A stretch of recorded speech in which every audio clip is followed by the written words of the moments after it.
On the evening of September 21st, loud explosions were heard in temporarily occupied Crimea. The occupiers reported strikes on the Terletsky boarding house in Foros and several other sites. The so-called head of temporarily occupied Crimea, Sergei Aksyonov, wrote, Several facilities on the territory of the Foros sanatorium were damaged. A school building in the settlement was also damaged. Unfortunately, there are injured and dead. Soon after, Aksyonov clarified the information about the dead and wounded. According to updated information at this moment, as a result of the UAV attack in the area of the urban-type settlement of Foros, 3 people have died and 16 have been injured. Media analysts and internet users note that the attack allegedly targeted the sanatorium. There are also reports that an elite FSB dacha, where Russian dictator Vladimir Putin has personally vacationed multiple times, was attacked. Monitoring public pages, meanwhile, report that a government building in Crimea was hit. There is also information that the restaurant at the Foros sanatorium was closed for special service. According to Russian media, important guests may have been vacationing there. The Ministry of Defense of the Russian Federation, for its part, reported the alleged destruction of 114 fixed-wing unmanned aerial vehicles by air defense systems on duty. Meanwhile, it became known that on September 21st, GUR operatives eliminated 2 Russian amphibious aircraft in temporarily occupied Crimea. They were equipped with expensive equipment for detecting and combating submarines. This is the first case of such aircraft being destroyed in world history. Another Mi-8 helicopter was also hit. The Kremlin leader declared that Russia is ready to respond to any threat from the West, not with words, but with military force. Putin made these statements during a meeting with members of the Security Council of the Russian Federation. Russia is capable of responding to any existing and newly emerging threats, responding not with words, but by employing military technical measures. Putin cited as an example Russia's decision to abandon the unilateral moratorium on the deployment of ground-based intermediate and shorter-range missiles. In particular, he said that this was supposedly a forced measure since similar American and other Western-made weapons have been deployed in Europe and the Asia-Pacific region. Although in reality, Russia had been deploying intermediate and shorter-range missiles before as well. In February 2019, US President Donald Trump announced that the United States would begin a 6-month process to withdraw from the Intermediate-Range Nuclear Forces Treaty due to Russia's long-term violations of its terms. In August of the same year, the treaty was terminated after both parties withdrew. Putin also reminded that on February 5, 2026, the treaty between Russia and the United States on measures for the further reduction and limitation of strategic offensive arms will expire. According to him, Moscow is ready to adhere to the quantitative limits for another year, provided that the United States acts similarly and does not take steps that would undermine or violate the existing balance of deterrence capabilities. The day before, US President Donald Trump stated that he is disappointed in Putin and is convinced that Russia is losing the war. He also promised to protect European countries from possible actions by Russia and said that he does not like the intrusion of Russian fighter jets into Estonian airspace. On September 21st, NATO fighter jets once again had to intercept a Russian military aircraft. This time it was Germany's turn, reports Reuters. 2 German Eurofighter jets were dispatched to track a Russian Il-20M reconnaissance plane flying in neutral airspace over the Baltic Sea. On September 19th, 3 Russian MiGs had already violated Estonian airspace. The head of European diplomacy, Kaja Kallas, called this incident an extremely dangerous provocation. After the airspace violation, Estonia summoned the Russian diplomat and officially began consultations with its allies regarding Article 4 of the North Atlantic Treaty. At the same time, the Russian Ministry of Defense cynically denied that its aircraft had violated any borders. Tallinn initiated an emergency meeting of the UN Security Council due to the Russian provocation in Estonian airspace. It will take place on September 22nd. This is the first time in Estonia's history that it has been forced to convene the UN Security Council. Meanwhile, Czech President Petr Pavel called on NATO to respond militarily to Russian provocations. He noted that if Russians violate the airspace of NATO countries, it is actually permissible to shoot down Russian planes. Meanwhile, Donald Trump stated that the US will not stand aside if Russia continues to escalate tensions on NATO's borders. The US will help protect Poland. If Russia continues to escalate? It is known that on the night of September 10th, 24 Russian drones entered Polish airspace. During an interview with French President Emmanuel Macron, a CBS News journalist asked him whether he considered these incidents to be mistakes. Earlier, US President Donald Trump had suggested this. The president of France said that he does not believe in such a coincidence and thinks that Russia wanted to highlight NATO's weakness. It is absolutely clear that Russia is a destabilizing and aggressive force in Europe. This is not a mistake. This is simply a project aimed at destroying as much of Ukraine's territory as possible, achieving victory in Ukraine, and simply emphasizing what they want: NATO's weakness. Macron also noted that although Donald Trump is making significant efforts to bring the war in Ukraine to an end through peace negotiations, organizing a summit in Alaska with the Russian dictator Vladimir Putin, there is no sign that the Kremlin leader wants to end the war in Ukraine. The defense forces are advancing in the Dobropilya direction. This statement was made by the Commander-in-Chief of the Armed Forces of Ukraine, Oleksandr Syrsky. On his Facebook page, he noted the progress of Ukrainian soldiers. According to Syrsky, over the past day, control was regained over 1 kilometer and 300 square meters. The armed forces of Ukraine also conducted a search and destroyed the enemy over an area of 2 square kilometers in the Pokrovsk district of Donetsk region. The Commander-in-Chief of the Armed Forces of Ukraine added that assault units in certain directions advanced from 200 meters to 2.5 kilometers. Syrsky stated that in total, as of September 22nd, 164.5 square kilometers have been liberated during the operation. More than 180 square kilometers have also been cleared of enemy sabotage and reconnaissance groups. Control has been restored over 7 settlements. 9 have been cleared of enemy saboteurs. Earlier, Ukrainian President Volodymyr Zelenskyy stated that after the counterattack on Dobropilya and in the Pokrovsk area, 330 square kilometers of territory were returned to the control of the armed forces of Ukraine. Of these, more than 170 have been completely liberated from Russian troops. According to the head of state, the occupiers wanted to encircle Ukrainian forces, but the defense forces are doing everything to destroy the enemy. Zelenskyy suggested that it is in this direction that Russian troops will concentrate their main efforts in order to hold their positions. He noted that the 61st Marine Brigade of the Russian Federation had been deployed to the region. Colonel General Alexander Lapin, who led the Center Forces Group from the start of Russia's full-scale war against Ukraine and was later transferred to the Leningrad military district, has been dismissed from military service. Russian media report that Lapin will become an aide to the head of Tatarstan. After the Russian troops retreated from Lyman in the Donetsk region, Lapin was criticized by the head of Chechnya, Ramzan Kadyrov, who called the general an incompetent person protected by top officials in the general staff. Meanwhile, news agencies have noted that the Zapad 2025 exercises, which the Kremlin always uses as a show of strength and political bravado, were marked by an unexpected personnel gap. During the final phase of the military exercises in the Nizhny Novgorod region, where Putin was personally present, the chief of the General Staff of the Russian Federation, Valery Gerasimov, was absent. This time, the General Staff was represented by the Commander-in-Chief of the Ground Forces, Andrei Mordvichev. Given that Gerasimov has attended all such events since 2009, his sudden disappearance is a signal, the news agency emphasizes, and notes that Gerasimov's public absence from such events is a symptom of a process occurring at the top of the Russian command. Meanwhile, Ukrainian defenders are counterattacking in the northeast of the country and achieving successes that could help disprove the occupiers' claim that the Russian Federation's offensive cannot be stopped and that Kyiv must agree to a deal. This is reported by the New York Times. Earlier, Ukrainian President Volodymyr Zelenskyy announced the liberation of 7 settlements covering 160 square kilometers in the Pokrovsk and Dobropilya areas. According to him, Russian forces have suffered more than 1,300 killed in this section of the front.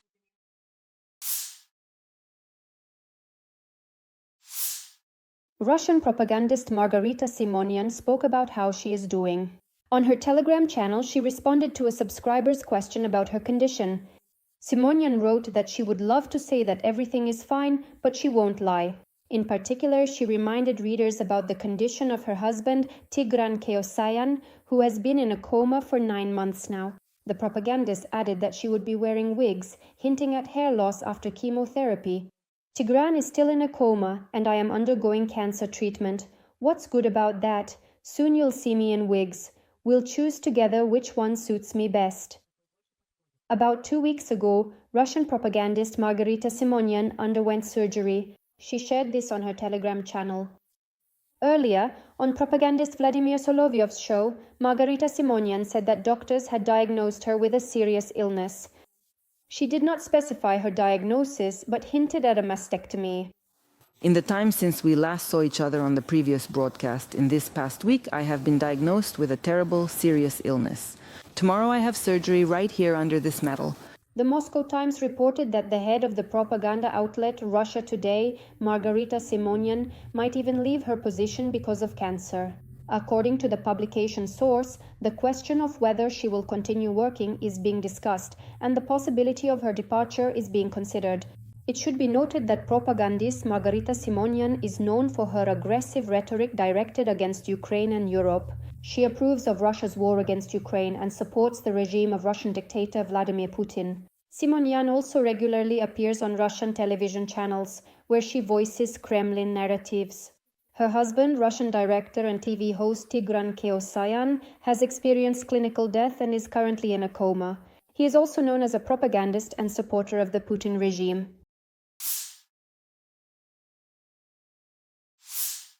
Another incident has occurred involving US President Donald Trump, which could have threatened his life. According to NBC News, the US Secret Service arrested a man for pointing a laser pointer at the helicopter that Trump was taking off in from the White House. On Saturday, September 20th, a Secret Service officer saw a shirtless man who was talking to himself and shouting loudly. Then he pointed a red laser beam at the officer's face as well as toward the presidential helicopter. According to the Secret Service, the man was aware that this was dangerous for the helicopter and everyone on board. The suspect's behavior posed a risk of flash blindness and disorientation for the pilot. It was also reported that the suspect said he apologizes to Donald Trump. Meanwhile, The Telegraph published an article stating that Russian dictator Vladimir Putin is preparing for a nuclear strike. The article notes that the head of the Kremlin keeps his finger on the nuclear button, so the risk of global war is increasing every day.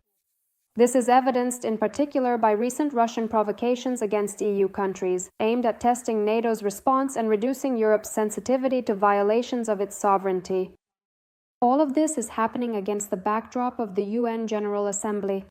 At the Assembly, representatives from Poland, Sweden, and the United Kingdom declared their readiness to respond to Russian threats to shoot down drones and fighter jets. Meanwhile, a curious incident took place in New York. There, French President Emmanuel Macron, who had arrived in the US for the UN General Assembly session, was detained. His motorcade was stopped by the police because the road had been blocked off for the passage of the American leader, Donald Trump. In the footage, you can see a patrol officer apologizing to the French leader. On the evening of September 22nd, things were tense in Moscow. The mayor of the Russian capital, Sergei Sobyanin, announced that air defense was repelling a drone attack on the city. Emergency services are working at the scenes of the incidents. Residents of Moscow and the Moscow region heard about 10 loud explosions. One of them was captured by surveillance cameras in Roitov, a suburb of Moscow. As a result of the explosion, 4 cars were damaged.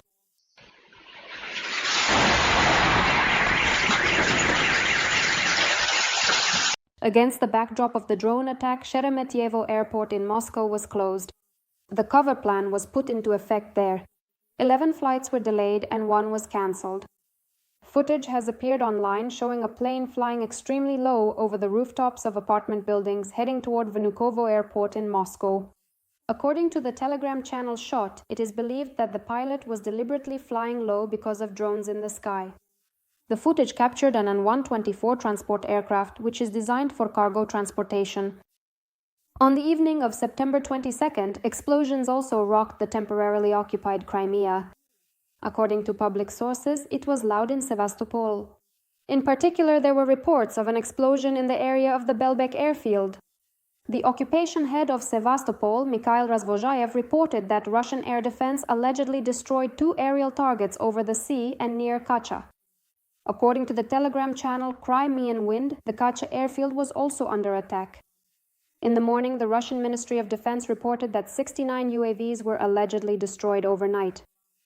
Russian air defense operated over the territories of Belgorod, Bryansk, Kaluga, Kursk, Rostov, Ryazan, Samara, and Saratov regions, as well as in the Moscow region and over the territory of temporarily occupied Crimea.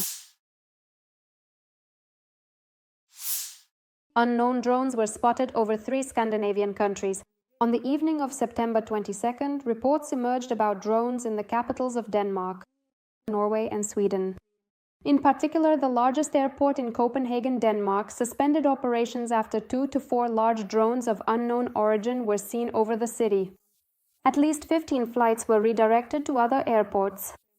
Several hours later, the airport in the Norwegian capital, Oslo, was also closed after a UAV was detected nearby. It is known that an air raid alert was sounded in Norway due to drones over a military facility. In connection with this incident, Norwegian police detained 2 citizens of Singapore. According to media reports, unidentified drones were also spotted over the Swedish capital, Stockholm. This is not the first case of airspace violations in EU countries. Back on September 10th, about 20 Russian drones violated Polish airspace. And on September 19th, 3 Russian MiG-31 fighter jets entered Estonian airspace. Against this backdrop, Polish Foreign Minister Radosław Sikorski warned Russia against further provocations. During his speech at the UN Security Council meeting, he stated that Poland would shoot down any Russian objects or aircraft that violate Polish borders. If another missile or object enters our airspace, whether intentionally or accidentally, if it is shot down and the debris falls on NATO territory, don't come here to complain. You have been warned. Swedish Defense Minister Pål Jonson also stated that they are prepared to shoot down Russian fighter jets. According to him, the country will defend its airspace. In addition, according to The Telegraph, Estonia is ready to host British fighter jets capable of carrying nuclear weapons in light of the incident with Russian fighter jets. NATO is ready to respond firmly to Russia in order to prevent provocations, stated NATO Secretary General Mark Rutte. Rutte noted that NATO pilots escorting Russian aircraft out of Estonian airspace did not detect any immediate threat. The NATO Secretary General also emphasized that it is too early to say whether the drone incident in Denmark is connected to the Russian invasion, as the Danes are currently assessing the situation. On September 22nd, due to a drone threat, the local airport in Copenhagen suspended operations. Earlier, Russians carried out a provocation in the skies over Estonia. 3 aircraft of the Russian Federation crossed the country's airspace and remained there for 12 minutes. U.S. Secretary of State Marco Rubio commented on why the administration of American President Donald Trump has not yet imposed tough sanctions against Russia. Speaking on NBC News, he stated that this would interfere with Washington's role as a mediator between Ukraine and the Russian Federation. As soon as we start imposing tough sanctions and other measures, our ability to act as a mediator in achieving peace will be weakened. The U.S. Secretary of State also does not rule out that Washington may still have to impose tougher sanctions against Russia in the future. Rubio allowed for the possibility that the U.S. might at some point stop facilitating the resolution of the war in Ukraine. On September 23rd, the 80th UN General Assembly began in New York, with Ukraine at the center of the discussions. The meeting of the UN Security Council was attended by Ukrainian President Volodymyr Zelenskyy, U.S. President Donald Trump, and a number of world leaders. Trump stated that in 7 months he had put an end to 7 endless wars and once again emphasized this point. I thought that ending the war in Ukraine would be the easiest because I have excellent relations with Putin.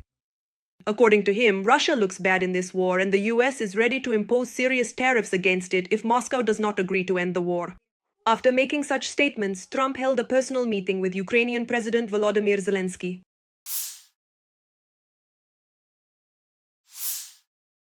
There is a fuel collapse in the Russian Federation. Gasoline has disappeared from gas stations.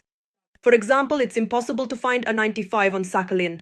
The Regional Ministry of Energy confirmed the fuel shortage and stated that additional supplies will not arrive on Sakhalin before September 25th. A similar situation with gasoline is happening in the Voronezh region. There is no 92-octane gasoline at all. I mean, I always fill up this 7 with 92 octane.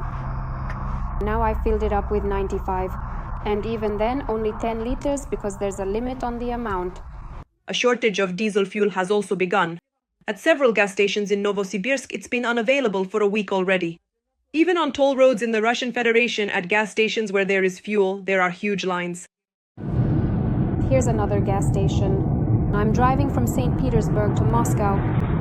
There are such long lines, so my advice to you is to fill up somewhere in the city. There's also no gasoline at the moment in the occupied Crimea. Gas stations are empty in Yalta, Feodosia, and other settlements on the peninsula. The occupying Russian authorities in Crimea have admitted to a total fuel shortage on the peninsula. In Russia itself, in the Saratov region, there were solo pickets against the uncontrolled rise in gasoline prices, which is negatively affecting the economic situation of citizens and businesses. People are complaining about rising fuel prices in St. Petersburg, Kemerovo, and other cities of the Russian Federation, as well as in Karelia. Regarding gasoline in Karelia, there's no 95, only 92 is available. And it costs 79 rubles for 2025. I wonder, when will gasoline finally stop getting more expensive, huh?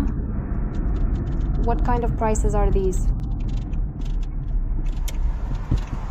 In the Vladimir region, 92-octane gasoline has gone up by more than 10% and 95-octane by more than 13%. In Kamchatka, diesel fuel costs 185 rubles and 92-octane is 178 rubles. A cashier at a gas station in the Nizhny Novgorod region talked about a sharp jump in gasoline prices. 15 rubles at once. This happened over the course of about 4 shifts. Everyone is in shock. According to Russian media, there are discussions in the Russian Federation about banning the export of gasoline and diesel fuel until the end of the year.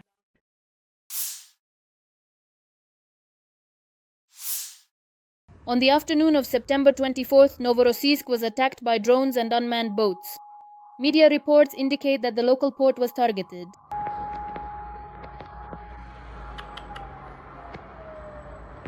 The mayor of Novorossiysk stated that the city is currently repelling a USV attack and urged everyone to follow safety precautions. Telegram channels are publishing videos showing an unmanned boat breaking into the Semes Bay. Russian forces are firing at it.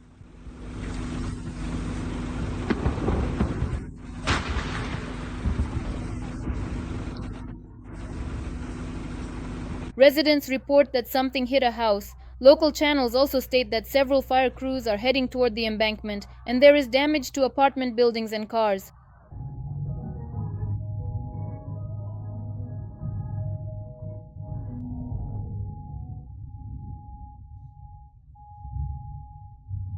According to preliminary information, 2 people are known to have died and 3 others were injured. 5 residential buildings, including apartment complexes, as well as a hotel building, sustained damage.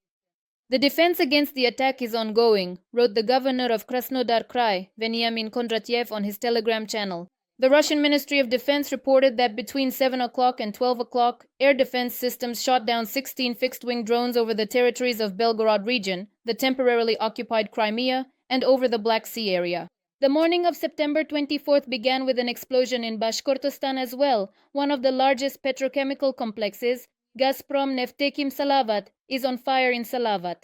This is one of Russia's key centers for oil refining, chemical and fertilizer production. Notably, the facility was targeted very recently, on September 18th. At that time, drones struck a key installation at the plant. Something's not right here. Back then, the head of Bashkortostan, Radi Kabirov, confirmed that it was indeed the petrochemical complex that had been hit. According to him, an oil processing unit was struck.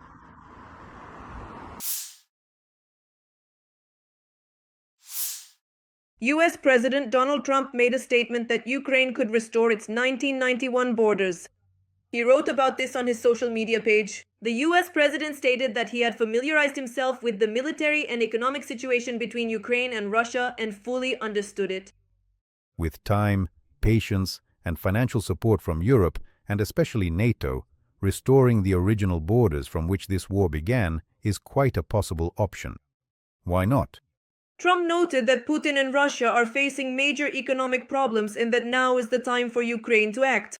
When people living in Moscow and in all the big cities, towns, and regions across Russia find out what is really happening with this war, about how it is nearly impossible for them to get gasoline because of the long lines that have formed, and about all the other things happening in their war economy, where most of the money is being spent on the war with Ukraine, which has a great strength of spirit and is only growing stronger, then Ukraine will be able to restore its country to its original form.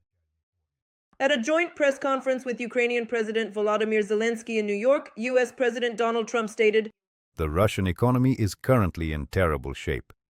It is falling apart. Ukraine is doing a very good job of stopping this huge army. It's remarkable. When asked whether he still trusts Putin, Trump replied that he would let everyone know in a month. After the meeting with the US President, Ukrainian leader Volodymyr Zelenskyy stated, It was a very good meeting today. It was probably the most substantial one.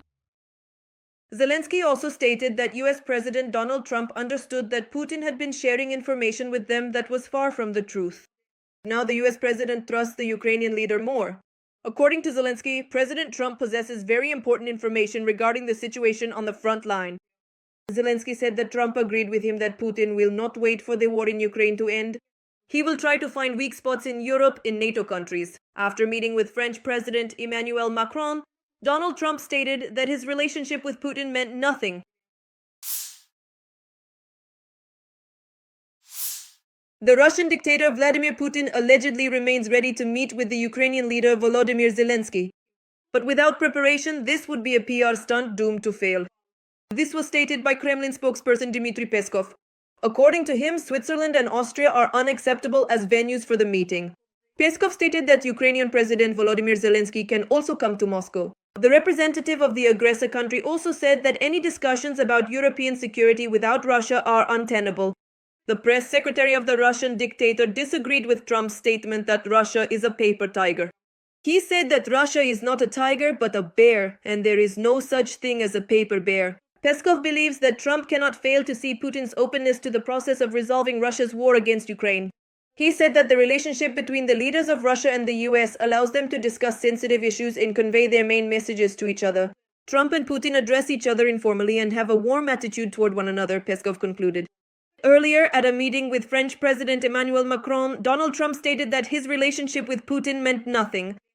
Trump published the post about the tiger after meeting with his Ukrainian counterpart Volodymyr Zelenskyy on September 23rd. He stated that with NATO's help, Ukraine could restore its original borders and go even further. He called Russia a paper tiger and stated that it has major economic problems.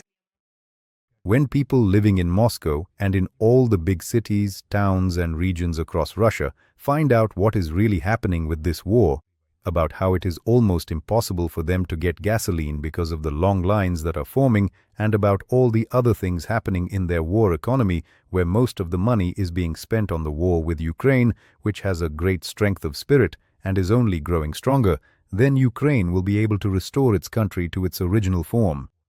Meanwhile, the controversial deputy chairman of the Security Council of the Russian Federation, Dmitry Medvedev, expressed hope that Trump might still change his position on the so-called Ukrainian crisis, the war of Russia against Ukraine. Ukraine had no other choice but to develop drones capable of flying 2,000 to 3,000 kilometers. Ukrainian President Volodymyr Zelenskyy said this during his speech at the high-level session of the UN General Assembly. The Ukrainian leader stated, Ukraine does not have large, powerful missiles that dictators love to show off at parades, but we do have drones capable of flying 2,000 to 3,000 kilometers. We had no other choice but to build them. The president emphasized that Ukrainians are a peace-loving people, but they want to live freely in their independent country. That is why we invest in defense, because for many countries there is no other way, the president said. Even simple drones can fly thousands of kilometers. Even countries with limited resources can now create weapons that are dangerous to their neighbors. Soon, drones will be fighting other drones, and such critically important infrastructure and people will be targeted completely autonomously without human involvement. Vladimir Putin wants to continue the war against Ukraine, expanding it further. Zelenskyy reminded that not long ago, 19 simple Russian drones violated Polish airspace, and only 4 of them were shot down. Estonia had to convene a meeting of the UN Security Council for the first time in its history because Russian fighter jets deliberately violated its airspace. In addition, Moldova is once again defending itself from interference by the aggressor country Russia, Zelenskyy added. The war has already affected too many people to pretend that it doesn't concern you. The president of Ukraine called on partner countries to act together to stop the aggressor, saying it is cheaper to stop Putin now than to try to protect every port and ship from terrorists and naval drones. According to the president of Ukraine, more than 40 countries are already part of the coalition, and Ukraine is strengthening its army and launching local weapons production with its partners. Ukraine is also defining its financial commitments to defense in such a way that it can become a security model for any other country. NATO will not shoot down Russian planes in its airspace unless they attack. This statement was made by US Secretary of State Marco Rubio. I don't think anyone has talked about shooting down Russian planes if they are not attacking. I think you've seen how NATO responds to these incursions, as we always do. Namely, when they enter your airspace or your defensive zone, you scramble and intercept them. According to Rubio, the United States of America is a partner and the most important member of NATO. I think that yesterday at the United Nations, our new ambassador here, Mike Waltz, made it very clear that we will work with our allies to defend every inch of NATO territory. This commitment remains unchanged. After Russian MiG-31 aircraft violated Estonian airspace for 12 minutes, a number of NATO member countries declared their readiness to shoot down such intruders. In particular, Polish Foreign Minister Radosław Sikorski said that if a Russian missile or any other object enters NATO airspace, whether intentionally or accidentally, Russia should not complain to the UN if that object is shot down. British Foreign Secretary David Cameron emphasized that London and its NATO allies will confront Russian aircraft in Estonian airspace if necessary. Russian aircraft that violate airspace have already been shot down. For example, in 2015, Turkey shot down a Russian Su-24 aircraft near the Syrian border.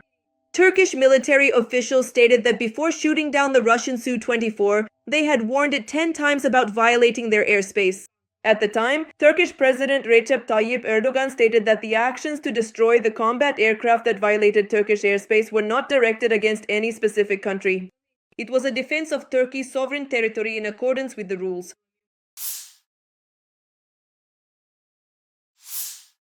Ukrainian President Volodymyr Zelenskyy met with the leader of Kazakhstan, Kassym-Jomart Tokayev. They discussed efforts to end the war and cooperation between their countries. Zelenskyy emphasized that the key task now is to achieve a just and lasting peace with reliable security guarantees. Interestingly, the leaders communicated with each other in English so as not to speak Russian. President Zelenskyy expressed his gratitude to Kazakhstan for supporting Ukraine's sovereignty and territorial integrity.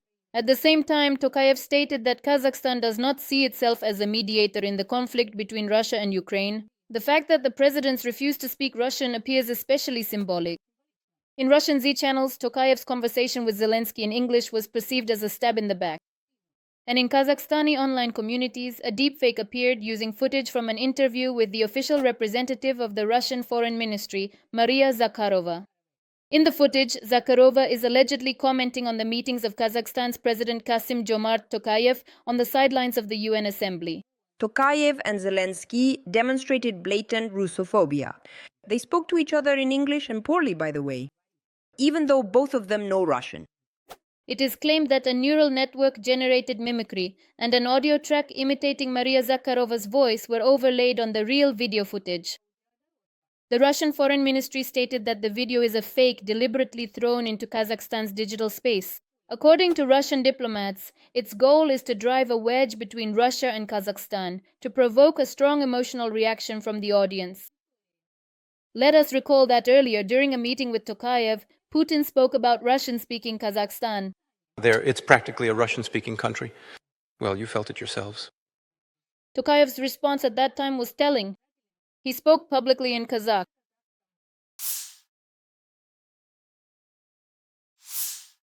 Turkey has never recognized the occupation of Crimea by the Russian Federation. This was stated by Turkish Defense Minister Yaşar Güler at the Crimea Platform Summit, which took place as part of the General Assembly. He expressed support for the territorial integrity and sovereignty of Ukraine. For us, a peaceful resolution of the situation in Crimea is inseparable from the pursuit of a just and lasting peace in Ukraine. Since the year 2014, we have consistently and firmly stood in unwavering defense of Ukraine's independence, its sovereignty, and its territorial integrity, including the critically important region of Crimea. The Turkish defense minister also reminded that for Turkey, the rights of the Crimean Tatars are not only a matter of foreign policy, but also a historical duty. For us, a peaceful resolution of the situation in Crimea is inseparable from the pursuit of a just and lasting peace in Ukraine. Since 2014, we have consistently advocated for the independence, sovereignty, and territorial integrity of Ukraine, including Crimea. Meanwhile, Turkey has sent a long-range airborne early warning aircraft to Lithuania, capable of detecting low-flying unmanned aerial vehicles and other objects. Turkish officials reported this to Bloomberg news agency. According to their information, the aircraft has been in Lithuanian airspace since September 22nd and plans to complete its mission on September 25th. According to the agency's sources, this is an act of solidarity by Turkey with other NATO members in light of airspace violations by Russia. For many years, Russian aircraft, including helicopters and transport planes, have occasionally violated the airspace of NATO countries. After Russia's full-scale invasion of Ukraine in 2022, such incidents have become significantly more frequent, escalating tensions in the region. As is known, last week, 3 Russian fighter jets violated Estonian airspace for 12 minutes. The incident occurred just a few weeks after Russian drones violated the airspace of Poland and Romania.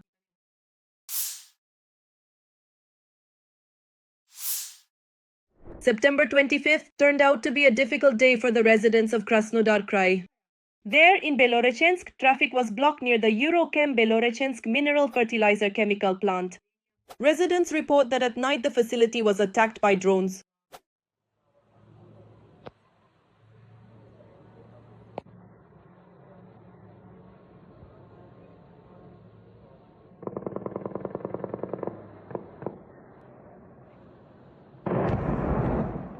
The Krasnodar Krai operational headquarters confirmed that in the Belorechensk district, drone fragments fell near one of the municipality's largest enterprises, causing a fire.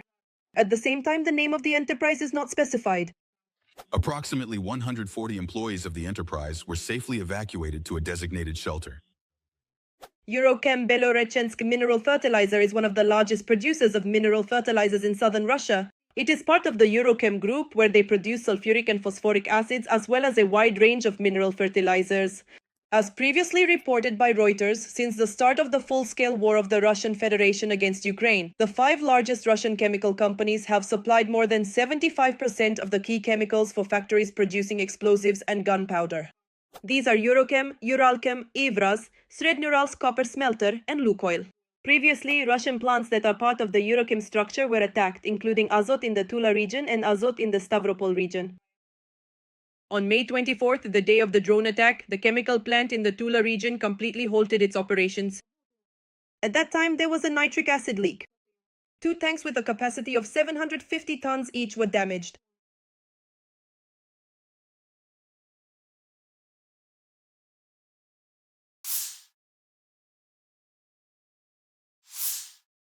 In Denmark, an airport was closed due to the detection of a drone in its airspace on the night of September 25th. This is already the second such incident since the beginning of the week. The airport closure was reported by Reuters, citing a statement from its representative. This time, the airport in the city of Aalborg in the north of the country was paralyzed. At the same time, the airport representative refused to provide journalists with comments regarding the number of drones detected in the air. After the drones were discovered, takeoffs and landings were halted, reports Sky News. The Danish National Police report that they are receiving reports of drones in other parts of the country as well. The Danish media outlet DR reports that drones are already being detected near several airports. Drones were also spotted in Vejle, Sønderborg, and Skridstrup. The latter is a base for Danish F-16 and F-35 fighter jets, reports TV2. At present, the police cannot say whether the drones in Aalborg are the same as those used a few days ago in Copenhagen. Recall that on Monday, September 22nd, the airport in Copenhagen was closed due to the appearance of 2 or 3 large drones. On the same day, an alert was declared in Norway's Oslo because of drones. Danish Prime Minister Mette Frederiksen noted that the country does not rule out Russia's involvement in the incident. A Russian plane also flew dangerously low over a NATO country's warship. According to Welt, German Defense Minister Boris Pistorius stated that a Russian military aircraft flew over a German Navy frigate. He compared this incident to cases of airspace violations in Poland and Estonia. Putin wants to provoke NATO member states, and he wants to identify, expose, and exploit supposed weak points in the alliance. The German defense minister emphasized that Putin made a mistake. The alliance responded clearly and decisively to Russian provocations, but at the same time showed the necessary prudence, which is especially important these days, Pistorius stressed.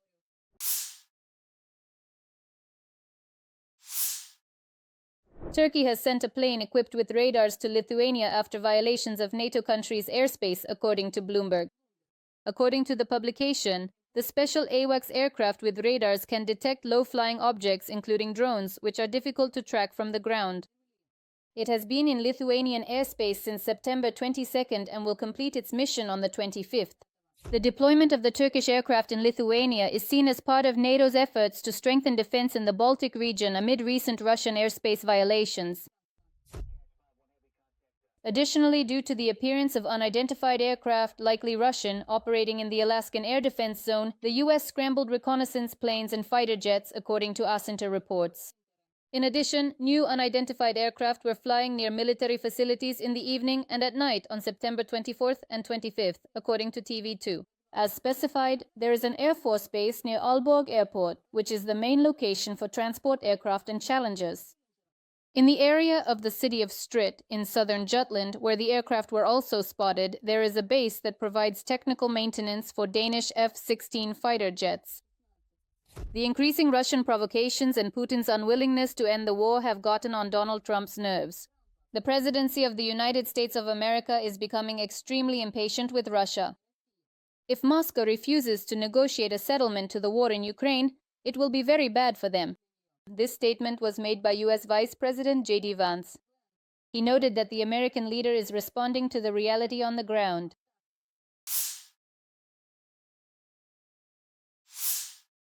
If Russia does not stop the war in Ukraine, Kremlin officials should make sure they know where the nearest bomb shelter is, said Ukrainian President Volodymyr Zelenskyy in an interview with Axios. The Ukrainian leader assured that he has clear support from US President Donald Trump regarding strikes on Russian targets, particularly on energy infrastructure and enterprises that produce weapons. The president also said that if Ukraine receives additional long-range weapons from the US, it will use them directly. The president of Ukraine also assured that Ukraine will not bomb the civilian population. We are not terrorists, but he hinted that centers of Russian power, such as the Kremlin, are important targets on the table. They need to know where the bomb shelter is located. They need this. If they don't stop the war, they'll need it anyway. They need to know that here in Ukraine, we will respond every day. If they attack us, we will respond to them. In addition, according to the Ukrainian leader, during the meeting, Trump raised the issue that Ukraine should respond to Russian strikes in kind. Axios writes that, according to Zelenskyy, Ukraine already has drones capable of striking deep into Russia. He also said that there is an additional weapon system that could speed up the end of the war. At a meeting with French President Emmanuel Macron, Donald Trump stated that his relationship with Putin meant nothing. On his social media page, he wrote that Ukraine can restore its 1991 borders. The US president also stated that he has familiarized himself with the military and economic situation between Ukraine and Russia and fully understands it. He noted that the Russian economy is in terrible shape and is collapsing, while Ukraine is doing a very good job of stopping this huge occupying army. On the morning of September 24th, the Ukrainian Air Force reported that a Russian Su-34 aircraft which had been bombing Zaporizhzhia was shot down in the Zaporizhzhia direction. As Union wrote, citing sources from the main intelligence directorate of Ukraine's Ministry of Defense on September 24th, strike marine drones attacked the logistics facilities of the aggressor state Russia on the Black Sea coast, specifically the ports in Novorossiysk and Tuapse. The former commander-in-chief of the Armed Forces of Ukraine and current ambassador of Ukraine to the United Kingdom, Valery Zaluzhny, commented on the operation by the Ukrainian Defense Forces in the Kursk region. In his authored article for Zerkalo Tizhnia, he emphasized that, in general, such actions can be carried out if they are justified by human losses and have limited objectives. At the same time, Zaluzhny noted that practice has shown that an isolated tactical breakthrough on a narrow section of the front does not bring the necessary success to the attacking side. The defending troops were able to take advantage of both technological and tactical advantages, and over time not only prevented the tactical breakthrough from turning into operational success, but later themselves made a tactical advance, also without operational success. The cost of such actions is unknown to me, but it is obvious that it was too high. In October 2024, Zaluzhny stated that he had not seen the military plans for this operation, but believed that the Ukrainian command had taken all necessary factors into account for its execution. And believe me, this is solely the responsibility of Ukraine's military and political leadership. How should these operations be carried out? How should actions be taken? Where should the advance be made? And what should be done? There are people who will assess this when the operation is over. Military and political expert Asper Zavets considers the analysis of the situation presented in the article Zaluzhny's Prices. In his opinion, the war is now shifting to a high-tech phase. The war is turning into a reality show where everything is visible as if in the palm of your hand, and preparing any offensive or amassing any reserves has now become absolutely impossible both for us and for our adversary. Let us recall that Ukrainian forces launched the Kursk operation on August 6, 2024. For half a year, the AFU held the city of Sudzha, located on the border of Ukraine and Russia, and also controlled significant territories in the Sudzhansky, Korenevsky, and Glushkovsky districts. In the spring of 2025, Russian troops managed to regain control over the city of Sudzha, as well as the Sudzhansky and Korenevsky districts. On June 30th, Ukrainian President Volodymyr Zelenskyy stated that Russia was failing to carry out its plan for an offensive in the Sumy region.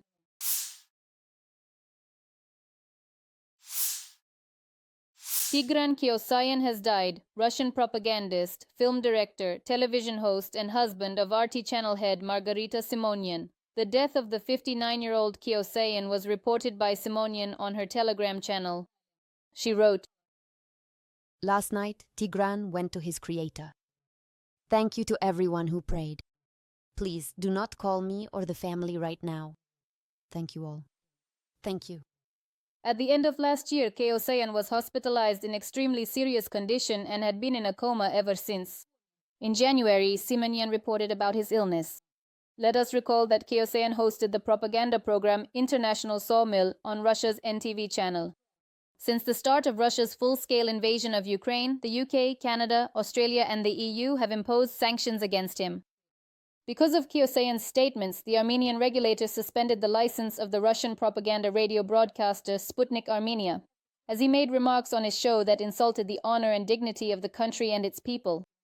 Regarding Kazakhstan, he once stated that the country would be next after Ukraine. Because of this, the press secretary of the Ministry of Foreign Affairs of Kazakhstan, Aybek Smadyarov, made it clear that the propagandist would be banned from entering the country. As for Margarita Simonian herself, Kiosayan's wife, she recently publicly announced that she has cancer and is undergoing treatment. Simonian also clarified that she has been prescribed a course of chemotherapy and that soon people will see her wearing wigs.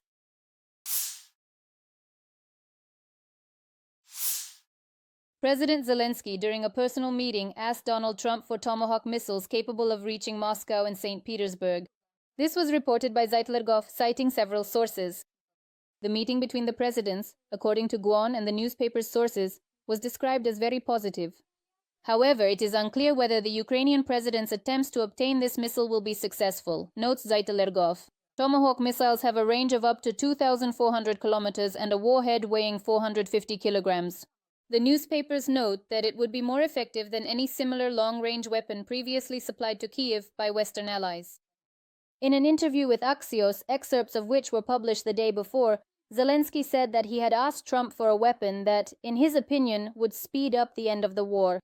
But he refused to name it. President Trump fully knows I personally told him precisely what we urgently need, and we absolutely need it. But that certainly doesn't mean we will actually use it, because if we truly have it, I genuinely think it will put significant additional pressure on Putin. In response, according to Zelenskyy, Trump said that he would work on it. Also in this interview, Zelenskyy said that if Ukraine receives long-range weapons from the US, Kiev will use them.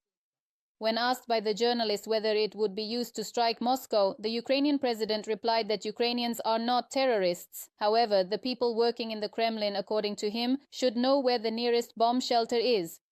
If they do not stop the war, they will need it anyway, Zelenskyy said. It has also become known that the US plans to supply Ukraine with more than 3,000 of the latest RM missiles. The US Department of Defense's Defense Security Cooperation Agency has sent notifications to Congress about the planned deliveries to Ukraine of these long-range cruise missiles and related equipment, with a total value of up to $825 million. Meanwhile, European diplomats have privately warned the Kremlin that NATO is prepared to shoot down Russian aircraft that violate the airspace of alliance countries. This was reported by Bloomberg sources. Diplomats from the United Kingdom, France, and Germany have concluded that the incursion of Russian aircraft into Estonia was deliberate and carried out on orders from the Russian command.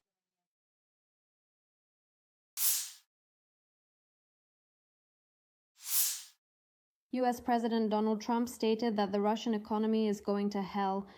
The American leader also pointed out Russia's failures on the battlefield. In particular, he emphasized that the aggressor country is capturing very little territory and is even losing land. As Trump said, "They've put everything on the line. Their economy is going to hell. They're bombing everything indiscriminately and capturing very little territory, if any at all.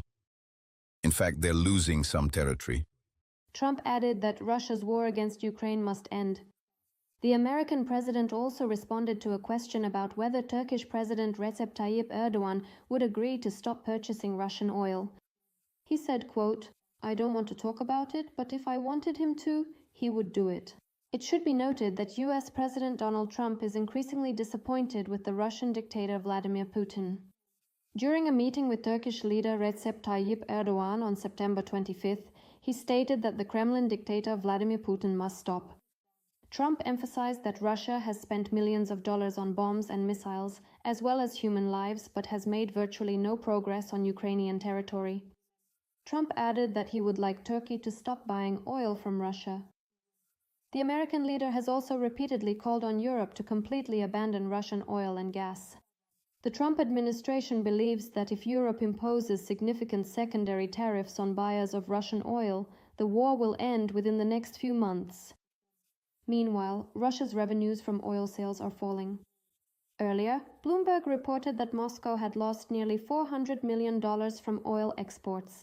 In addition, according to Reuters, Russia's oil and gas revenues for September this year decreased by 23% compared to September of last year.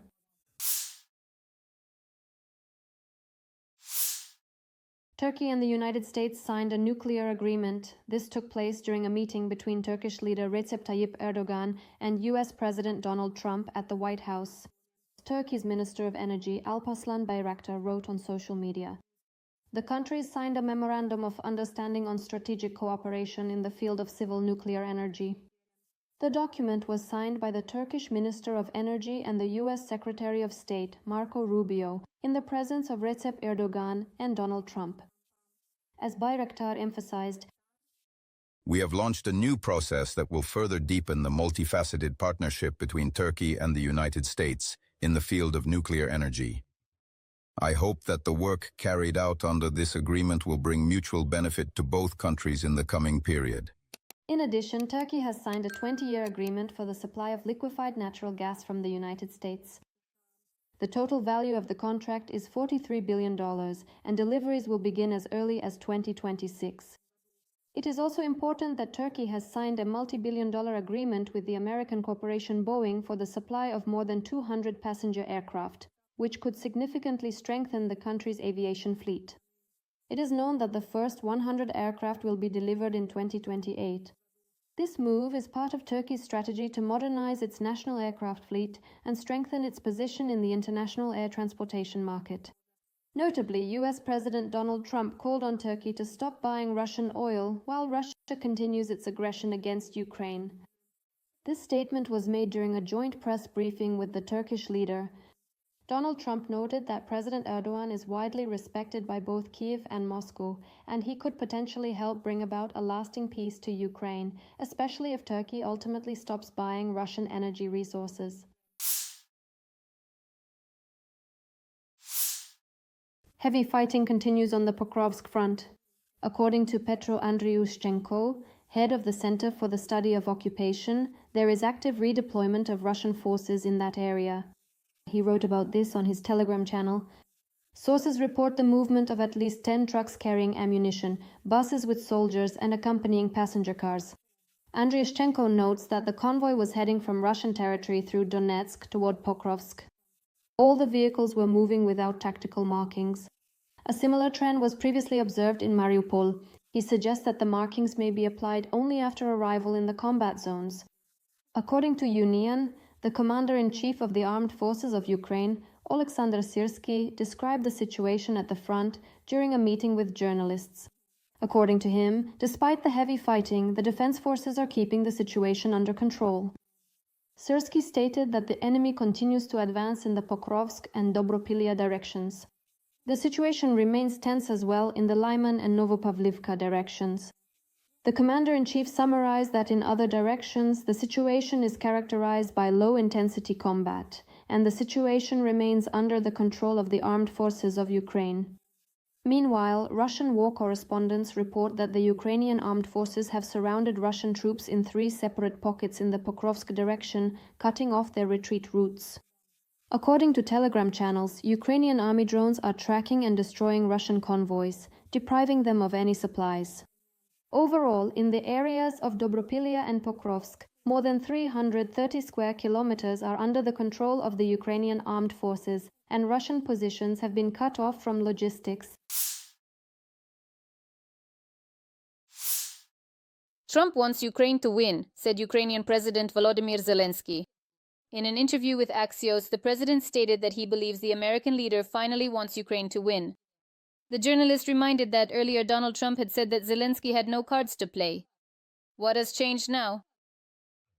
I think it's the situation with Putin, his relationship with Putin. Trump realized that Putin would not bring him success. The American people do not trust Putin, and public support is very important for Trump. According to President Zelenskyy, if, in the event of a ceasefire, Ukraine does not regain the occupied territories by force, this issue will be resolved diplomatically in the future. Vladimir Zelenskyy also said that Trump would help Kyiv gain an additional way to put pressure on Putin. I just told you. Trump about one thing that we need, and he said he would take care of it. The presence of the weapon he mentioned, though not specified, does not mean that Ukraine will use it. It is rather an additional lever of pressure on Putin to get him to the negotiating table more quickly. The publication The Telegraph writes that Volodymyr Zelenskyy asked Donald Trump for Tomahawks. The range of these missiles is 1,600 kilometers. The president of Ukraine added that if Russia does not cause a blackout in Ukraine, then their own energy infrastructure will be attacked, and for that, the country needs longer-range weapons from the United States. Recently, the President of the United States has undergone significant changes in his rhetoric regarding the war in Ukraine. After meeting with Zelenskyy on September 23rd, Donald Trump stated that Kyiv would be able to reclaim all occupied territories and that, since the Russian dictator Putin and Russia are facing serious economic problems. Zelenskyy himself later called this statement a surprise. In his opinion, such words from the President of the United States were a positive signal.